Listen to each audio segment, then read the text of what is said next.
Nous nous retrouvons pour parler de la légitimité et de la posture de la fonction RH. Combien de fois avons-nous entendu un RH se plaindre du sort réservé à sa fonction? Nous ne sommes pas considérés comme légitimes pour intervenir sur tel ou tel sujet. Cette légitimité est considérée comme un préalable. Faute de l'avoir, il ne lui serait pas possible d'agir. Mais pouvez-vous me donner un seul métier dans l'entreprise dont la légitimité a été décrétée? Cette légitimité, elle se conquiert. C'est en allant sur des terrains où la fonction RH n'est pas forcément attendue, en adoptant les postures adaptées et en démontrant dans les faits ce qu'elle y apporte, qu'elle pourra conquérir cette légitimité. C'est parce que les collègues du DRH seront convaincus qu'il apportera une valeur ajoutée au COMEX ou au CODIR, du fait des contenus de son activité, qu'il y sera intégré, pas du fait d'une position de principe. Soyons clairs, la fonction RH aujourd'hui est en crise. Dans de nombreuses entreprises, elle en est revenue à ses fonctions régaliennes les plus basiques. Pour ne prendre qu'un exemple, à la une d'un des derniers numéros de la Harvard Business Review, cette phrase « Il est temps de faire sauter les RH ». Autre exemple, un ancien dirigeant d'entreprise fortement médiatisé déclare quant à lui « Les RH sont des parasites à l'état pur, cela fait partie de ces sorciers devins qui se sont autogénérés ». Ces deux exemples illustrent le bashing sans précédent que subit actuellement la fonction RH. Sa légitimité est à reconstruire.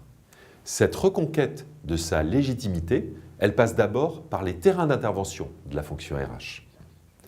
Certaines activités RH ont un caractère contraint, soit que le bon fonctionnement de l'entreprise les requiert, soit qu'elles lui soient imposées par le législateur. La paye, l'administration du personnel, la gestion de la formation, les relations sociales. Il s'agit en quelque sorte des prérequis qui permettent à l'entreprise de fonctionner sans à-coups sociaux. Ils doivent faire l'objet d'une recherche d'efficience. Il s'agit d'assurer qualitativement ces tâches en optimisant les moyens qui leur sont affectés. Fort heureusement, la plupart des entreprises sont allées au-delà et ont construit un deuxième étage en se professionnalisant sur chacun des processus RH. Mais ces processus, de même que les outils qui en découlent, ne sont que des moyens. Ce ne sont pas eux qui vont créer de la valeur et ils n'en créeront que s'ils sont orientés et mis au service d'autres objectifs.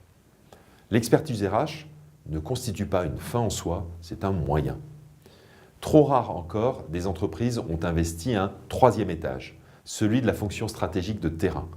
De quelles pratiques RH avons-nous besoin et quels projets RH devons-nous mener pour mettre en œuvre la stratégie de l'entreprise et alimenter son développement? En nourrissant le contenu et la mise en œuvre du projet stratégique, la fonction RH fonde sa légitimité sur son impact sur les résultats économiques de l'entreprise. Prenons quelques exemples. En mettant en évidence les expertises différenciantes de l'entreprise, la fonction RH de la vision Power Conversion de General Electric a généré un nouveau développement de l'entreprise dans les éoliennes.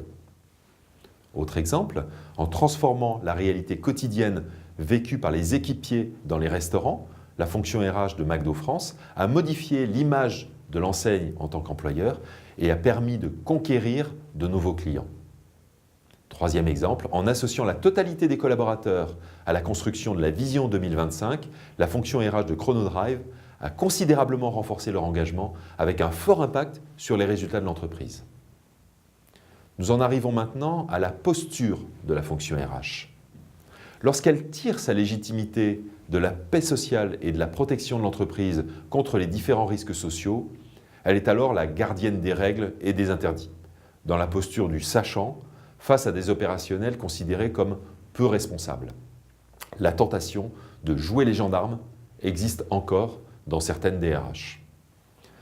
Dans de nombreuses entreprises, nous l'avons vu, la source de sa légitimité a glissé vers le terrain de l'expertise et de la technicité. Mais ce qui permettait d'asseoir son autorité lui a aussi été reproché. En se professionnalisant sur le plan technique, la fonction s'est parfois éloignée d'un traitement simple et adapté des enjeux humains de l'entreprise, avec une dérive que nous pourrions qualifier de technocratique. C'est ce qui a généré le succès de la notion de business partner. La pratique du terrain, la compréhension des réalités et des logiques opérationnelles, la réponse aux demandes de ceux qui se situent au cœur des enjeux business sont apparus à la fonction RH comme le recours face au procès en bureaucratisation qui lui était intenté, parfois à juste titre. Cet alignement du praticien RH sur les besoins opérationnels lui a permis de se reconnecter avec les réalités de l'entreprise. Mais dans certaines entreprises, le RH Business Partner n'est plus là que pour répondre aux demandes ponctuelles et immédiates des responsables opérationnels. Dans une logique d'inféodation, la fonction RH a de fait adopté une posture de valet et d'exécutant dans ces cas-là. La proximité et l'expertise doivent bien évidemment être maintenues, mais mises au service du projet RH de l'entreprise.